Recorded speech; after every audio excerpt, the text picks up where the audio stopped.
الحمد لله رب العالمين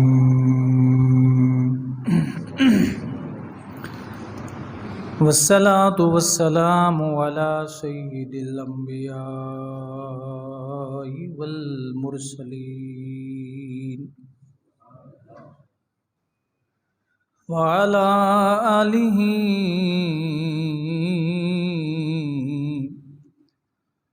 وأصحابه أجمعين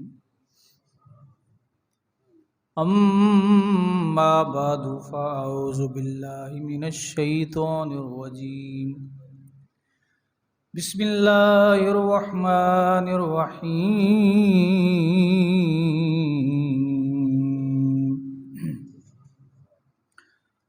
محمد رسول الله والذين معه أشداء على الكفار رحماء بينهم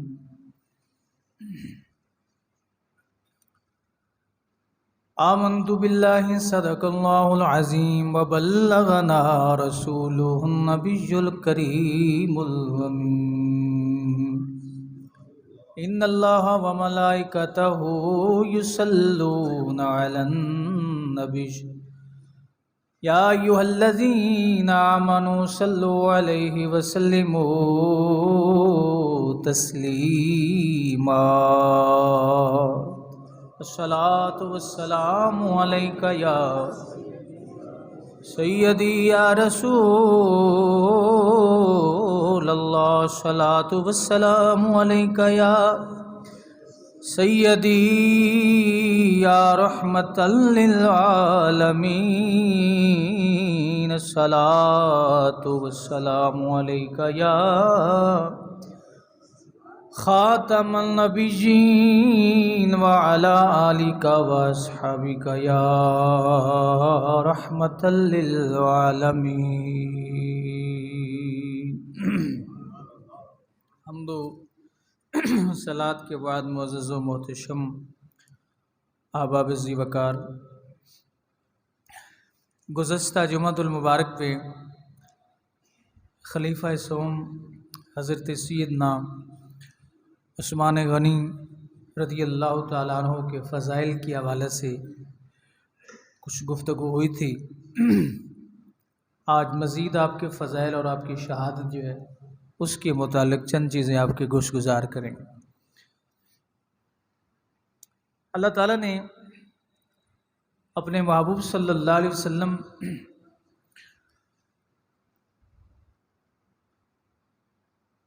کو دو حضور علیہ السلام کی شاخیں ہوئیں، ایک حضور کی شاخ جنہیں اہل بیت کہتے ہیں، اور ایک اس شجر نبوت کی شاخ جسے صحابہ کرام کہتے ہیں،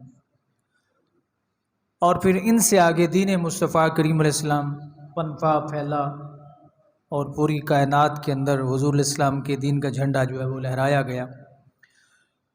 تو اس لیے اسلام کو کما حق ماننے کے لیے اہل بیت اور صحابہ کرام رضوان اللہ علیہم اجمعین جو ہیں ان کا ادب کرنا، ان کا احترام کرنا اور ان سے اپنے روابط اور ناطے رکھنا یہ بہت ضروری ہے۔ اللہ رب العزت نے قرآن شریف میں اپنے پیارے نبی صلی اللہ علیہ وسلم کے 4 خلفاء جو ہیں ان کا بالترتیب ذکر فرمایا، یعنی نام نہیں بلکہ ان کی صفات کا تذکرہ جو ہے وہ ترتیب کے ساتھ رب ذوالجلال نے فرما دیا۔ قرآن کریم فرقان حمید اعلان کرتا ہے کہ محمد الرسول اللہ، کہ محمد صلی اللہ علیہ وسلم اللہ کے رسول ہیں۔ اب یہ رسول کریم صلی اللہ علیہ وسلم کی رسالت اور آپ کی نبوت کا اعلان کیا۔ اب بالترتیب کہ نبوت کے بعد اس سلسلہ نبوت کے فیضان کو آگے بڑھانے میں رب ذوالجلال نے سب سے پہلے کس ہستی کو رکھا؟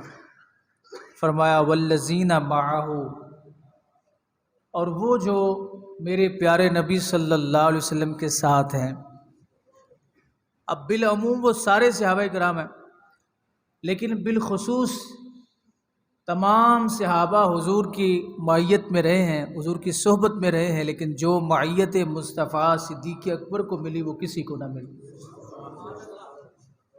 اس لیے علماء نے فرمایا کہ یہاں پہ والذین معہ، معیت مصطفیٰ کا ادراک جو ہے کما حق ہو وہ حضرت صدیق اکبر رضی اللہ تعالیٰ عنہ پہ ہوتا ہے. اور بھئی یہ معیت کس طرح کی ہے؟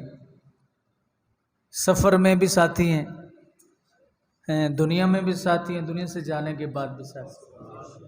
اسے کہتے ہیں معیت. یعنی یہ معیت اور کسی صحابی کو نصیب نہیں آئی جو معیت حضرت سیدنا صدیق اکبر رضی اللہ تعالیٰ عنہ کو میسر آئی. دوسرے مقام پہ جب جناب صدیق اکبر رضی اللہ تعالیٰ عنہ رسول کریم علیہ الصلوۃ والسلام کے ساتھ جب ہجرت کے لیے جاتے ہیں تو غار ثور میں سرکار دو عالم صلی اللہ علیہ وسلم اور حضرت صدیق اکبر ہیں. کافروں کے گھوڑوں کی آوازیں آتی ہیں، ان کی بولیاں سنائی دیتی ہیں، آہٹیں ہیں، خطرہ بڑا شدید ہے. حضرت صدیق اکبر رضی اللہ تعالیٰ عنہ کے چہرے انور پہ غم نظر آیا، خوف نظر آیا. تو اللہ رب العزت کا کلام نازل ہوا. رب نے فرمایا محبوب سے کہہ دو، صدیق سے کہہ دو، لا تحزن، ڈر نہیں تو، ان اللہ معنا، اللہ ہمارے ساتھ ہے. جناب موسیٰ علیہ الصلوۃ والسلام نے کہا تھا انا معی ربی، جب فرعون کی افواج جو ہیں وہ 6 لاکھ بنی اسرائیل جن کو لے کے حضرت موسیٰ علیہ السلام نکلے تھے، دریائے نیل کے کنارے پہ پہنچے تو پیچھے لشکر پورا موجود تھا. تو حضرت موسیٰ علیہ السلام نے پیچھے مڑ کے دیکھا تو آپ کے جو ساتھی تھے انہوں نے کہا انا لمدرکون، ہم پکڑے گئے، مارے گئے، کہ اب یہ فرعونی ہمیں چھوڑیں گے نہیں. حضرت موسیٰ علیہ السلام نے اس وقت یہ کہا تھا انا معی ربی، میرا رب میرے ساتھ ہے، مجھے اللہ کی معیت حاصل ہے. لیکن نبی علیہ السلام نے حضرت صدیق اکبر سے کہا ان اللہ معنا، کہ اللہ میرے ساتھ بھی ہے، تیرے ساتھ بھی ہے. جو میری معیت ہے وہ تیری معیت ہے، جو تیری معیت ہے وہ میری معیت ہے. تو میرا ساتھی، میں تیرا ساتھی. اللہ اکبر. تو فرمایا کہ یہ ہے معیت مصطفیٰ. اب یہ معیت اور کسی صحابی کو نصیب نہیں ہوئی جو صحبت، بلکہ ایک اور حدیث پاک میں آتا ہے کہ جب رسول کریم علیہ الصلوۃ والسلام کے ساتھ حضرت صدیق اکبر رضی اللہ تعالی، ہم تو یہی لفظ بولتے ہیں نا کہ حضور صدیق کے ساتھ نہیں تھے، صدیق حضور کے ساتھ تھے. تو جب آپ ہجرت فرما کے مدینہ پہنچتے، اب روایات پڑھ کے دیکھیں حیران ہو جاتا ہے بندہ. مدینہ جب پہنچے تو لوگوں نے حضرت نبی علیہ الصلوۃ والسلام کی بجائے صدیق اکبر کو نبی سمجھنا شروع کر دی. اب وہ کہہ رہے ہیں کہ حضرت صدیق کی طرف متوجہ ہو گئے کہ یہ نبی ہیں، لیکن حضرت صدیق اکبر وہاں اعلان کرتے ہیں میں نبی نہیں ہوں، اللہ کے نبی یہ ہیں. تو علماء کرام نے لکھا کہ وجہ اصل میں یہ تھی کہ سارے رستے صحبت مصطفیٰ نصیب رہی. اب آپ کی جہاں پہ بیعت ہو، اگر پیر صاحب کامل ہوں تو کچھ نہ کچھ رنگ جو ہے وہ چڑھتا ہے نا مرید پہ. تو آپ کہتے ہیں کہ دیکھو جی اس کی تو شکل بھی اپنے پیر صاحب جیسی، لباس بھی ویسا پہنتا ہے، اور سارا نظام. ڈرامہ نہ ہو، مطلب اس میں ڈرامہ زیادہ ہوتا ہے نا، ڈرامہ لوگ زیادہ کرتے ہیں، اس کی طرف جو ہے توجہ زیادہ ہوتی ہے. کچھ نہ کچھ عادات کا، اخلاق کا رنگ ہونا چاہیے. لباس کا رنگ صرف نہیں، یہ کافی نہیں ہوتا. عادات کا، اخلاق کا، اطوار کا رنگ جو ہے وہ کچھ نہ کچھ چڑھتا ہوتا ہے. تو کہتے ہیں جی پیر صاحب کا رنگ اس پہ چڑھ گیا ہے، تو جو معیت مصطفیٰ میں رہے اس پہ رنگ نہیں چڑھے گا. حضرت صدیق اکبر رضی اللہ تعالیٰ عنہ پہ نبی کریم علیہ السلام کا اتنا رنگ چڑھ گیا کہ اہل مدینہ یہ بھول گئے، انہیں پتہ نہیں چل رہا تھا، کہ انہوں نے دیکھا نہیں تھا کہ اللہ کے نبی یہ ہیں یا اللہ کے نبی یہ ہیں. تو آپ نے صدیق اکبر رضی اللہ تعالیٰ عنہ کہا بھائی میں اللہ کا نبی نہیں ہوں، اللہ کے نبی تو یہ محمد مصطفیٰ صلی اللہ علیہ وسلم ہے. تو جو معیت حضرت صدیق کو ملی وہ اور کسی کو نہ ملی. فرمایا والذین معہ، سمجھ رہے ہیں نا بات، جو میرے محبوب کے ساتھ ہے. یہ پہلا نمبر کس کا ہو گیا؟ حضرت صدیق اکبر کا، معیت مصطفیٰ، سفر میں، حضر میں، سبحان اللہ، اور قبر میں، قبر میں بھی حضور نے اپنے ساتھ ان کو معیت عطا فرمائی۔ دوسرے نمبر پر فرمایا والذین معه اشداء علی الکفار، کافروں پہ بڑے سخت ہیں۔ یوں بالعموم سارے صحابہ کافروں پہ سخت ہیں، پر جو سختی عمر کی ہے، سمجھیں بات کوئی نہیں، جو سختی عمر کے مزاج میں کافروں پہ ہے وہ کسی اور کے پاس تھی؟ پتہ چلا دوسرے نمبر پہ رب کائنات نے حضرت عمر کا ذکر فرما دیا۔ بس آپ کے پاس تو ایک ہی کام ہوتا تھا حضرت عمر رضی اللہ تعالیٰ عنہ، کوئی اللہ رب العزت کے محبوب کی بے ادبی کا مرتکب ہوتا، تو آپ تو کہتے ہیں میرے پاس ایک علاج ہے، تلوار ہے، کہ تلوار پکڑ کے اس کا سر تن سے اتارنے کا ارادہ۔ فرمایا ایک لمحے کی بھی تاخیر حضرت سیدنا عمر رضی اللہ تعالیٰ عنہ قطع نہیں فرمایا کرتے۔ جس طرح وہ یہودی کے ساتھ مسلمان کا نام کا وہ مسلمان تھا، منافق تھا، جھگڑا ہو گیا، تو حضرت عمر رضی اللہ تعالیٰ عنہ جو ہیں ان کے پاس وہ مقدمہ لایا گیا۔ اس سے پہلے حضور اسلام کے پاس مقدمہ جا چکا تھا، تو جناب امیر المومنین فاروق اعظم نے پوچھا کہ یہ مقدمہ، پہلے یہودی نے کہا کہ یہ پانی کا جھگڑا تھا، اور پہلے ہمارا مقدمے کا فیصلہ نبی کریم علیہ السلام فرما چکے ہیں، اور انہوں نے فیصلہ میرے حق میں دیا کہ پانی کی باری میری تھی، اس کی نہیں تھی۔ حضرت عمر نے کہا کہ نبی کریم علیہ السلام کے فیصلے پہ تمہیں یقین نہیں ہے، اور تم ایمان والے بھی ہو، مسلمان بھی کہتے ہو اپنے آپ کو۔ کہا جو اللہ کے نبی کے فیصلے پر یقین نہ رکھے اس کا فیصلہ عمر اس طرح کرا، اندر تشریف لے کے تلوار لے کے باہر آیا اور اس کا سر تن سے جدا کر۔ اس لیے رب ذوالجلال نے فرمایا والذین معه اشداء علی الکفار، کہ کافروں پر بالعموم سارے صحابہ سخت ہیں، لیکن فرمایا عمر جو ہے اس کی سختی کی مثال اپنی ہے۔ جب یہ سخت ہوتا ہے سبحان اللہ، پھر یہ کسی کی سنتا نہیں ہے۔ تو اللہ تعالیٰ نے دوسرے مقام پہ حضرت عمر سیدنا عمر رضی اللہ تعالیٰ عنہ کا ذکر پاک جو ہے وہ فرما دیا۔ اب تیسرے نمبر پر جو ہمارا آج کا مضمون ہے اس کے حوالے سے عرض کر رہا ہوں، اللہ اکبر رحماء بینہم، کہ آپس میں اتنے رحیم ہیں، اتنے شفیق ہیں جس کی کوئی حد نہیں۔ بالعموم سارے، بالخصوص حضرت عثمان غنی۔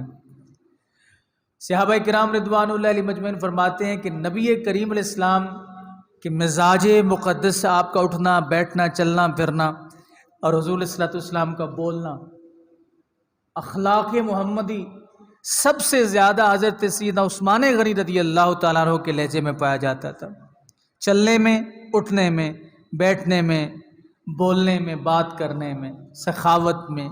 ہر صحابی کی اپنی اپنی شان ہے، اپنا اپنا مقام و مرتبہ ہے، لیکن فرمایا رحماء بینہم، کہ جتنی محبت حضرت عثمان غنی رضی اللہ تعالیٰ عنہ کی لوگوں سے تھی اتنی اور کسی کی نہیں تھی۔ اس طرح آپس میں گھل مل جانا، اتنی محبت جو ہے وہ فرمایا کرتے تھے۔ تو تیسرے نمبر فرمایا وہ رحیم، وہ شفیق، نرم مزاج، صاحب حیا حضرت سیدنا عثمان غنی رضی اللہ تعالیٰ عنہ ہیں۔ اور پھر فرمایا سیماہم فی وجوہہم من اثر السجود، سبحان اللہ، رحماء بینہم تراہم رکعا سجدا یبتغون فضلا من اللہ ورضوانا۔ فرمایا اللہ رب العزت کی رضا کو طلب کرنے والے ہیں، تلاش کرنے والے ہیں سارے صحابہ، لیکن بالخصوص حضرت سیدنا علی المرتضیٰ مولا علی مشکل کشا رضی اللہ تعالیٰ عنہ۔ یہ اللہ کی رضا کو کتنی احادیث جو ہے وہ ہمارے سامنے پڑھی ہوئی کہ اللہ تعالیٰ کی رضا کے لیے حضرت سیدنا علی المرتضیٰ رضی اللہ تعالیٰ عنہ کیا کیا نہیں کرتے تھے۔ آپ کا ذاتی گھر مبارک نہیں تھا اپنے رہنے کے لیے، لیکن پھر بھی اللہ تعالیٰ کے راستے میں ہر چیز پیش کرنا، اللہ کی رضا کو ڈھونڈنا، یہ حضرت علی المرتضیٰ رضی اللہ تعالیٰ عنہ کی شان تھی۔ تو بہرحال میں حضرت سیدنا عثمان غنی رضی اللہ تعالیٰ عنہ کے حوالے سے عرض کروں کہ حضرت عثمان رضی اللہ تعالیٰ عنہ انتہائی شفیق، بردبار اور حلیم متبع شخصیت ہیں۔ اور آپ فرماتے تھے کہ میں نے دور جاہلیت میں بھی کبھی گانا نہیں سنا۔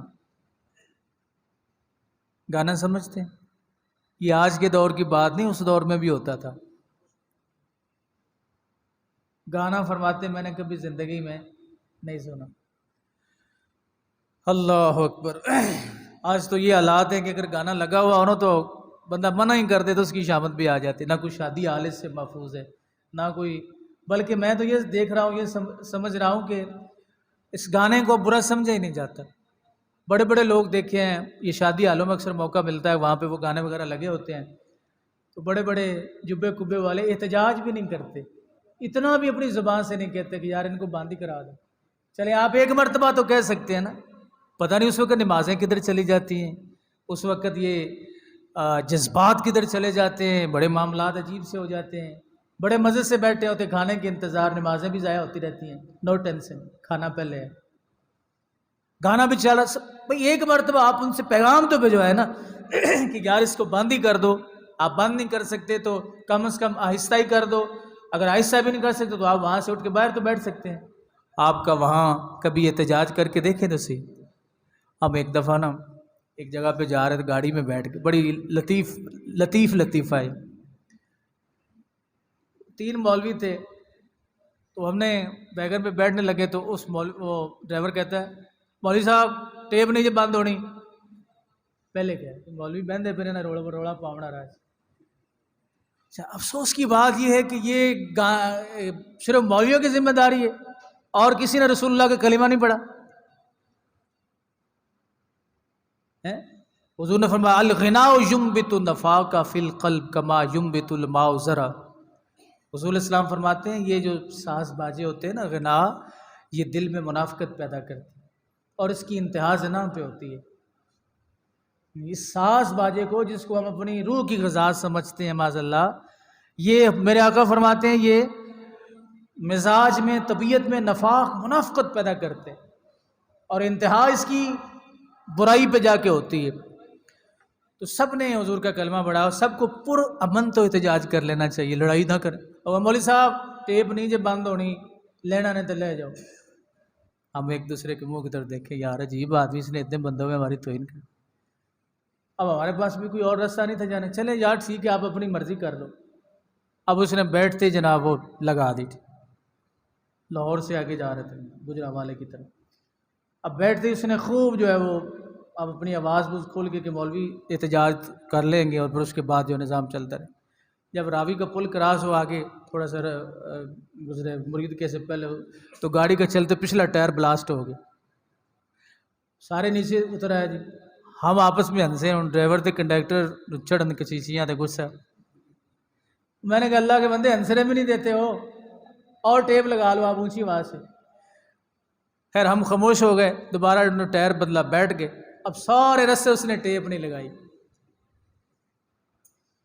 بات سمجھنے والے، اگر 2-4 جھوٹے مرید ساتھ ہوں تو حضرت کی کرامت لکھ دیں، ایک جناب واہ جی واہ کمال ہوگی جی، یہ کاروبار جو چل رہا ہے، نظام جو زندگی کا اس طرح چل رہا ہے نا، ہر فیلڈ کے اندر خرابی ہو چکی ہے، تو اس طرح بھی ہو جاتا ہے۔ لیکن بہرحال احتجاج کرنا پرامن یہ ہمارا حق بنتا ہے، اور اس کی بہترین صورت احتجاج کی کہ آپ جب بھی کسی شادی عالم میں جائیں وہاں پہ گانے لگے ہوئے ہوں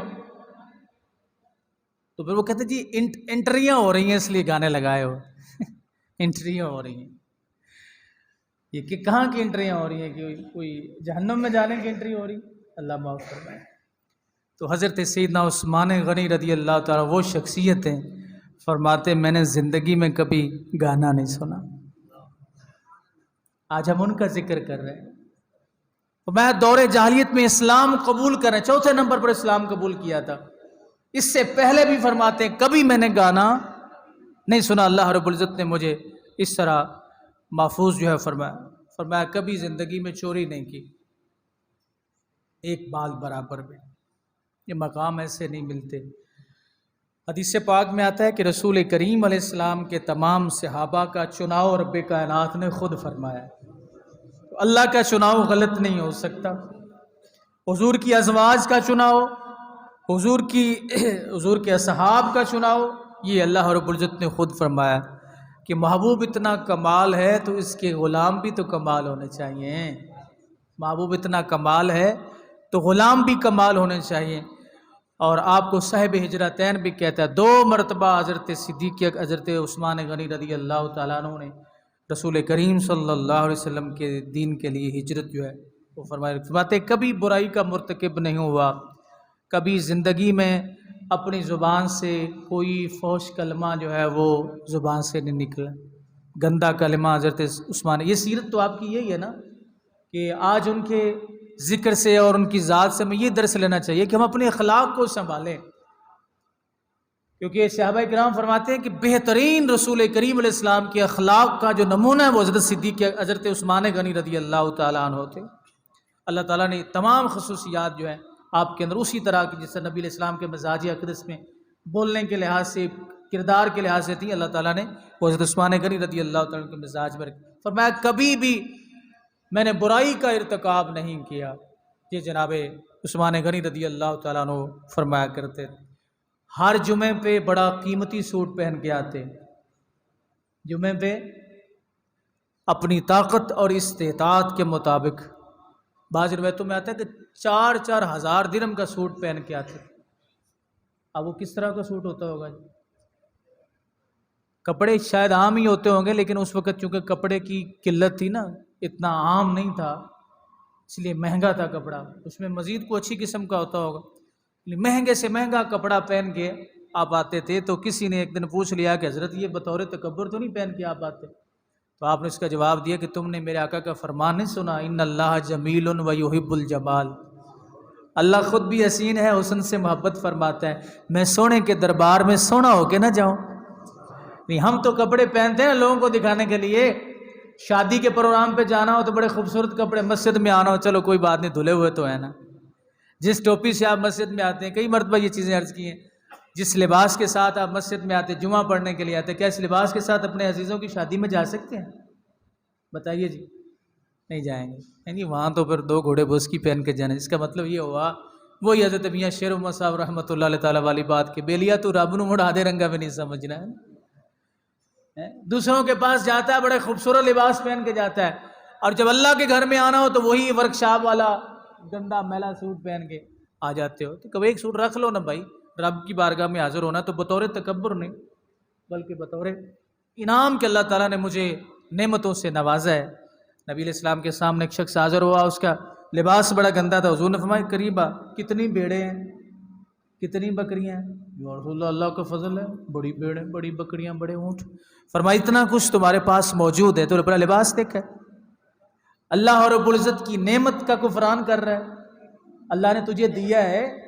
وَأَمَّا بِنِعْمَةِ رَبِّكَ فَحَدِّثْ. جب رب تمہیں عطا کرے تو سونے سونے کپڑے پہنو، اس کی نعمتوں کا چرچا کیا کرو.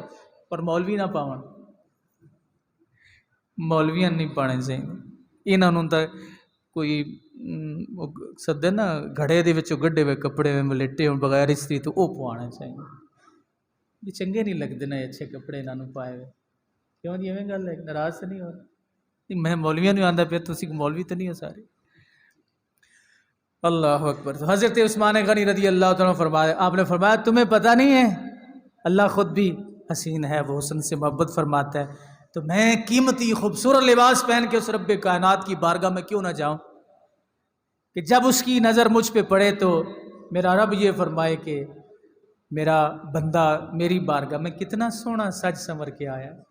لوگوں کے لیے بڑا سجتے ہو، سنورتے ہو، کبھی رب کے لیے بھی سج کے دیکھو، کبھی رب کے لیے بھی سنور کے دیکھو، پھر دیکھنا وہ مالک کائنات تمہیں کیا کچھ عطا فرماتا ہے.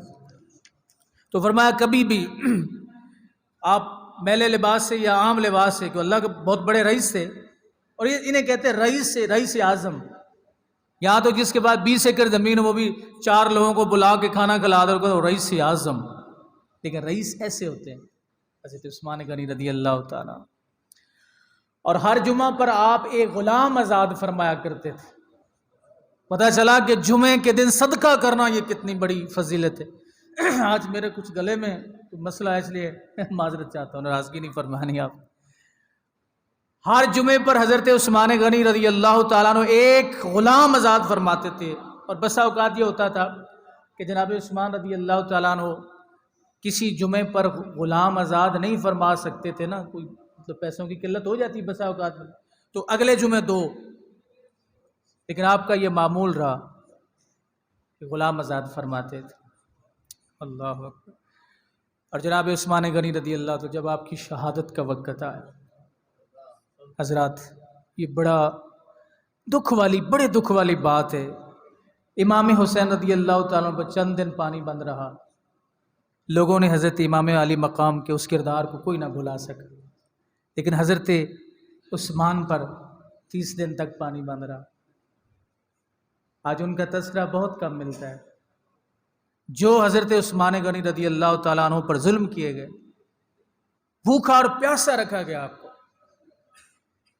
اب یہ 3 مختلف علاقوں سے 1,000 باغی جو ہے وہ پہنچے مدینہ شریف میں، اور یہ ذی الحج کا مہینہ تھا، لوگ حج پہ جا چکے تھے، حالات بڑے خراب تھے۔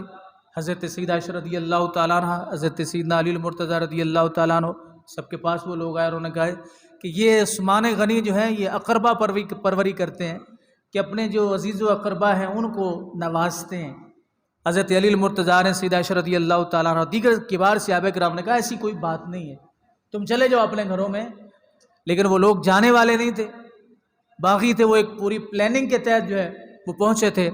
پھر جی یہ کم عمر لوگوں کو انہوں نے گورنر بنایا، یہ ان کے بہانے تھے۔ تو حضرت علی المرتضیٰ رضی اللہ تعالیٰ عنہ فرمایا کہ کم عمر کے گورنر تمہیں حضرت عثمان کے دور میں ہی نظر آتے ہیں، کیا رسول کریم علیہ السلام نے اسامہ بن زید کو گورنر نہیں بنایا تھا؟ لشکر اسامہ کو نہیں بھیجا تھا؟ تو پھر نبی علیہ السلام بڑے عمر کے صحابہ بھی تھے، ان کو حضور نے کیوں نہیں بھیجا؟ یہ کوئی بہانہ نہیں تمہارا، تم چلے جاؤ۔ حضرت عثمان غنی رضی اللہ تعالیٰ عنہ 700 صحابہ کرام نے کہا کہ یہ جو محاصرہ کر کے کھڑے ہیں، اے عثمان آپ ہمیں اجازت دے دے کہ ہم ان کے سر اتار دیں۔ حضرت عثمان نے کہا میں شہر رسول صلی اللہ علیہ وسلم جو امن کی اماج گاہ ہے، جہاں پہ روتے ہوئے چپ کر جاتے ہیں، یہاں مسلمانوں کے خون ریزی میں یہاں پہ پسند نہیں کرتا۔ جس شہر کو آقا دو عالم صلی اللہ علیہ وسلم نے جس شہر میں خون ریزی سے منع فرمایا اور حضور نے سختی فرمائی، میں اس شہر میں خون ریزی نہیں ہونے دوں گا۔ اپنی جان کا نذرانہ پیش کر۔ مالک بن اشتر نے کہا کہ آپ ایسے کریں پھر ریزائن کر دیں۔ حضرت عثمان غنی رضی اللہ عنہ فرمایا کہ سنو میری بات کان کھول کے۔ انہوں نے کہا جی سنائیں آپ۔ مالک بن اشتر سے حضرت عثمان غنی رضی اللہ تعالیٰ فرمانے لگے کہ مجھے رسول کریم علیہ السلام نے فرمایا تھا کہ اے عثمان اللہ تجھے ایک قمیص پہنائے گا، لوگ اس قمیص کو اتارنے کی کوشش کریں گے، تم نے وہ قمیص اتارنی نہیں۔ اور اگر حضرت عثمان غنی رضی اللہ تعالیٰ عنہ ریزائن کر دیتے، استعفیٰ دے دیتے، تو یہ خلافت کا نظام مذاق بن جاتا کہ جس کی جو چاہے کوئی گھوڑی ڈالے آگے اور وہ اتر جائیں۔ اب عمران خان کے ساتھ جو ہوا، جو پہلے نواز شریف کے ساتھ ہوا، تو یہ مجبور ہو گئے تھے نا لوگ، ان کے پاس کوئی اور راستہ نہیں تھا۔ لیکن یہ اسلامی خلافت ہے، یہ وہ سیٹ ہے جو رسول کریم صلی اللہ علیہ وسلم جس پہ حضرت صدیق اکبر کو بٹھایا، جناب عمر بیٹھے، جناب عثمان غنی رضی اللہ، جناب مولا کائنات رضی اللہ تعالیٰ کا یہ تو مذاق بن جائے گا، میں یہ قمیص اتاروں گا نہیں، اور شہر رسول صلی اللہ علیہ وسلم میں خون ریزی بھی نہیں کروں گا۔ 700 صحابہ کرام کو حضرت سیدنا عثمان غنی رضی اللہ تعالیٰ عنہ نے لڑنے کی اجازت نہیں دی۔ حضرت علی المرتضیٰ رضی اللہ تعالیٰ عنہ نے اپنے دونوں بیٹے حضرت امام حسن اور امام حسین کو حضرت سیدنا عثمان غنی رضی اللہ تعالیٰ عنہ کے دروازے پہ تلواریں دے کے کھڑا کر دیا کہ کوئی شخص بھی اندر نہ جائے۔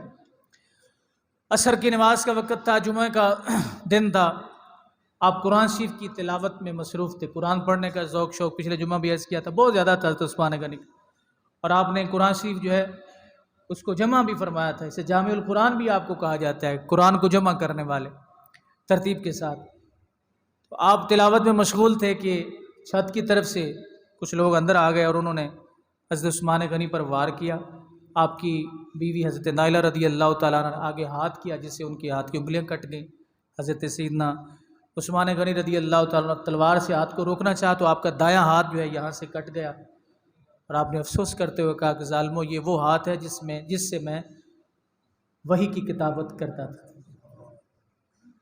تمہیں ذرا بھی احساس نہیں کہ یہ وہ ہاتھ ہے جس سے رسول کریم صلی اللہ علیہ وسلم پر اترنے والے قرآن کی میں کتابت کرتا تھا، یہ ہاتھ قرآن کو لکھا کرتا تھا۔ آج تم نے وہ ہاتھ کاٹ دیا۔ 9 یا 7 کے قریب وار کیے انہوں نے، اور حضرت عثمان غنی رضی اللہ تعالیٰ عنہ جامع شہادت نوش فرما گئے، اور آپ کا خون جو ہے بعض روایات کے مطابق فَسَيَكْفِيكَهُمُ اللَّهُ وَهُوَ السَّمِيعُ الْعَلِيمُ قرآن کی اس آیت کے اوپر گرا۔ اب بات کے جو حالات بنے، نبی کریم صلی اللہ علیہ وسلم کی زبان اقدس سے یہ نکلا تھا جب حضور احد کے پہاڑ پر موجود تھے۔ آقا دو عالم صلی اللہ علیہ وسلم نے فرمایا تھا، جب احد پہاڑ خوشی سے مچلنے لگا تو حضور نے فرمایا اسکن یا احد، رک جا اے پہاڑ، احد ٹھہر جا، تجھ پر ایک نبی، صدیق اور 2 شہید موجود ہیں۔ کون؟ حضرت عمر اور حضرت عثمان۔ اللہ کے نبی نے پہلے ہی بشارت دی تھی۔ آج تو لوگ بڑے ذوق شوق سے آتے ہیں، جوش سے بات کہتے ہیں، پتہ نہیں تھا، یہ نہیں تھا، وہ نہیں تھا۔ شہید انجام کو کہتے ہیں، انجام ہی شہادت ہے نا، کسی بھی انسان کا وہ اس کی موت کیسے واقع ہے، وہ اس کا انجام ہے۔ اللہ کے نبی صلی اللہ علیہ وسلم کو رب کائنات نے ان لوگوں کے، اپنے غلاموں کے انجام کے متعلق بھی بتایا کہ تجھ پہ شہید جو ہے وہ موجود ہیں۔ اور پھر ایک اور حدیث پاک میں آتا ہے، رسول کریم صلی اللہ علیہ وسلم حضرت عبداللہ ابن عمر رضی اللہ تعالیٰ عنہما فرماتے ہیں کہ ایک دن نبی علیہ السلام اسلام کے فتنوں کا تذکرہ فرما رہے تھے تو ایک شخص قریب سے گزرا، اس نے اپنے چہرے کے اوپر چادر جو ہے وہ اوڑھی ہوئی تھی۔ جب وہ گزرا تو نبی کریم صلی اللہ علیہ وسلم نے فرمایا کہ اس دن وہ شخص حق پر ہوگا۔ ایک بندہ، حضور یہ اعلان فرما رہے تھے، صحابہ کرام بیٹھے ہوئے ہیں، وہ بندہ قریب سے گزرا ہے، مجلس میں آنے لگا یا آگے جانے لگا، نبی علیہ السلام نے فرمایا کہ اس دن یہ شخص حق پر ہوگا۔ حضرت عبداللہ ابن عمر رضی اللہ تعالیٰ عنہما فرماتے میں گیا اور میں نے حضرت اس شخص کا چہرہ اس طرح پکڑ کے اس طرح کیا تو وہ حضرت عثمان غنی تھے۔ میں نے کہا یا رسول اللہ، یہ کہ حضور کی نگاہ رحمت پڑ جائے، ذرا پتہ چل جائے، ہمارے یہ کنفیوژن دور ہو جائے۔ یا رسول اللہ، یہ شخص اس دن حق پہ ہوگا جب اسلام میں فتنے جو نمودار ہوں گے۔ نبی علیہ السلام، ہاں میں نے تمہیں کہا نا، یہی شخص اس دن حق پر ہوگا۔ اور یہ حق پر ہونے والے کون ہیں؟ حضرت عثمان غنی رضی اللہ تعالیٰ عنہ۔ اللہ تعالیٰ نے ان کو اتنا مقام اور اتنا مرتبہ عطا فرمایا۔ تو نبی علیہ السلام نے فرمایا میرا عثمان وہ ہے جس سے اللہ کے فرشتے حیا کرتے ہیں۔ اور جو حیا رسول حدیثوں میں آتا ہے کہ نبی علیہ السلام کے مزاج میں کنواری عورتوں سے زیادہ حیا تھا۔ حضور کی پنڈلی ننگی ہو رہی تھی نا، جناب صدیق آتے ہیں، ہر صحابی کا اپنا مقام، جناب عمر آتے ہیں، حضور حضرت عائشہ رضی اللہ تعالیٰ فرماتی ہیں کہ جب حضرت عثمان آیا تو آپ نے اپنی پنڈلی کے اوپر کپڑا دے لیا۔ حضرت عائشہ فرماتی ہے میں نے عرض کیا یا رسول اللہ اس کی کیا وجہ، میرا ابا جانا ہے، جناب عمر آیا، آپ نے یہ کام۔ فرمایا عائشہ میں تمہیں کیا بتاؤں، میرا عثمان وہ جس سے اللہ کے فرشتے بھی حیا کرتے، تو جس سے فرشتے حیا کرتے اس کا رسول اللہ حیا کرتے، اور جس کا رسول اللہ حیا کرتا اللہ اس کا حیا کرتا ہے۔ تو جو عثمان کا حیا نہ کرے وہ کتنا بڑا بے حیا ہے۔ نبی کریم علیہ السلام ایک نماز جنازہ میں امامت فرمانے لگے تو لوگ کہتے پتہ نہیں کیسے لوگ باتیں کرتے ہیں، حدیثیں بھی پڑھتے ہیں، سناتے بھی ہیں، بولتے بھی ہیں، لیکن کیا دماغ ہے، کیا دماغ کے اندر فطور چھایا ہوا، منافقت چھائی ہوئی ہے، بغض چھایا ہوا ہے۔ آقا دو عالم صلی اللہ علیہ وسلم نے جب نماز جنازہ کی امامت کروانے لگے، حضور پیچھے ہٹ گئے، کہا میں اس کی نماز جنازہ نہیں پڑھاؤں گا۔ صحابہ نے کہا یا رسول اللہ پہلے کبھی ایسا نہیں ہوا، آج کیا مسئلہ ہے؟ حضور نے فرمایا اس کے دل میں میرے عثمان کا بغض ہے۔ اب مجھے یہ بتائیے کہ دل میں بغض کسی کے ہو مرنے کے بعد، خبریں تو اس وقت حضور کو پہنچی نہیں تھی، خبریں پہنچی تو اللہ کے نبی جنازے میں جاتے ہی نا، اب میت سامنے پڑا ہے، اللہ کا نبی کہہ رہا ہے اس کے دل میں بغض عثمان ہے، میں اس کی نماز جنازہ نہیں پڑھاؤں گا۔ تو اگر دل میں بغض عثمان ہو، اللہ کا نبی نماز جنازہ نہ پڑھائے، تو اگر دل میں بغض رسول ہو تو پھر بول لیں ذرا، یہاں بات دینی آگے کہ نہ دیں، اپنے بچا لیں، اپنے تعلق بچائیں، قبر کو چھوڑ دیں، جو تعلق مصطفیٰ سے اللہ سے اس تعلق کو چھوڑ دیں، اپنے تعلق بچا لیں، رشتہ داریاں بچا لیں۔ ایک ہی کام رہتا ہے بھائی، دین اور دنیا دو تلواریں ایک میان میں نہیں رہ سکتی۔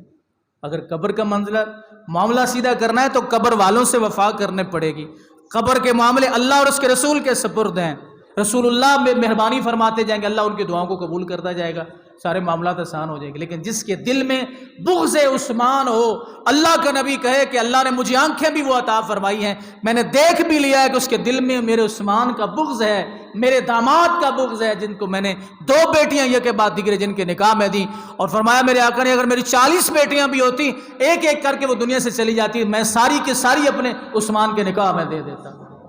تو جس کے دل میں عثمان کا بغض ہو، اللہ کے نبی نے اس کی نماز جنازہ نہیں پڑھائی۔ تو جس کے دل میں بغض رسول ہو، اب لگائے نا نبی علیہ الصلوۃ والسلام پر فتویٰ کہ یا رسول اللہ کیا تھا، صحابہ کا بغض تھا تو کیا اس میں کون سی گناہ ہو جائے؟ کتنے لوگ اپنے نماز جنازہ ضائع کرتے ہیں، کتنے گستاخانے صحابہ کے جناب والے جنازوں میں جا کے پڑھتے، تعلق بچانے کے، تعلق ہی بچاتے ہیں نا، تعلق بچانے کے لیے جناب حضور کے صحابہ کو گالیاں دینے والوں کے محفلوں کے میں جا کے بیٹھتے ہیں، وہاں سے کھاتے بھی ہیں پیتے بھی ہیں سب کچھ کرتے ہیں، سارا کچھ وہاں سے پروٹوکول مل جائے تو سب ہر چیز دینے کے لیے تیار ہو جاتے ہیں۔ تو حضرت گرامی جس کے دل میں بغض عثمان ہے، اللہ کے نبی نے اس کی نماز جنازہ نہیں پڑھائی۔ تو اس سے پتہ چلا کہ صحابہ کرام رضوان اللہ علیہم اجمعین کو گالیاں دینے والا، صحابہ کو برا، کوئی بھی صحابی ہو اس کو برا کہنے والا، اس کی نماز جنازہ رسول کریم صلی اللہ علیہ وسلم نے خود نہیں پڑھی۔ پھر امت کے لیے کیا حکم ہے؟ ابھی بھی مسئلہ پوچھتے ہیں، پڑھیں کہ نہ پڑھیں، جائیں کہ نہ جائیں، کدھر رہے، کہاں زندگیاں گزار دیں آپ لوگوں؟ اللہ اکبر۔ تو نبی علیہ السلام نے فرمایا کہ میں اس کی نماز جنازہ نہیں پڑھوں گا۔ یہ وہ حضرت عثمان غنی رضی اللہ تعالیٰ عنہ 18 ذی الحج کو آپ کو شہید کیا گیا اور جنت البقیع شریف قبرستان میں آپ دفن ہوئے۔ تو چند سال پہلے، 100 سال گزرا تو کیا گزرا، چند سال پہلے ان کا وہاں پہ مزار باقاعدہ طور پر پورا قبہ موجود تھا، لیکن آج نہیں ملتا، اس لیے کہ توحید پرست وہاں پہ آ گئے۔ انہوں نے آتے سب سے پہلے نبی کریم صلی اللہ علیہ وسلم کے صحابہ کی قبروں کے نشانوں کو مٹایا۔ عثمان بن مظعون رضی اللہ تعالیٰ جب وصال فرمایا نا آپ نے نبی علیہ السلام کے صحابی نے، تو حضور نے خود صحابہ سے کہا پتھر لے کے آؤ، بڑا پتھر لایا گیا۔ آپ نے اپنے ہاتھوں سے پکڑ کے اس پتھر کو ان کے سرانے کے طرف جو ہے وہ گاڑ دیا۔ صحابہ کہتے ہیں یا رسول اللہ یہ کیوں گاڑ رہے ہیں پتھر؟ فرمایا قیامت تک میرے غلام کی نشانی قائم رہے۔ اللہ کے نبی نشانیاں اپنے غلاموں کی بناتے ہیں۔ یہ عجیب توحید پرست ہیں جو اللہ کے محبوب کے صحابہ حضور کے غلاموں کی نشانیوں کو ختم کرنے کے درپے ہیں۔ اللہ تعالیٰ حضرت عثمان غنی رضی اللہ تعالیٰ عنہ کے مزار پر انوار پہ کروڑوں اربوں رحمتوں کا نزول فرمائے۔ اللہ ان کے اخلاق اور ان کے کردار سے ہم سب کو سبق حاصل کرنے کی توفیق بخشے۔ وآخر دعوانا الحمدللہ رب العالمین۔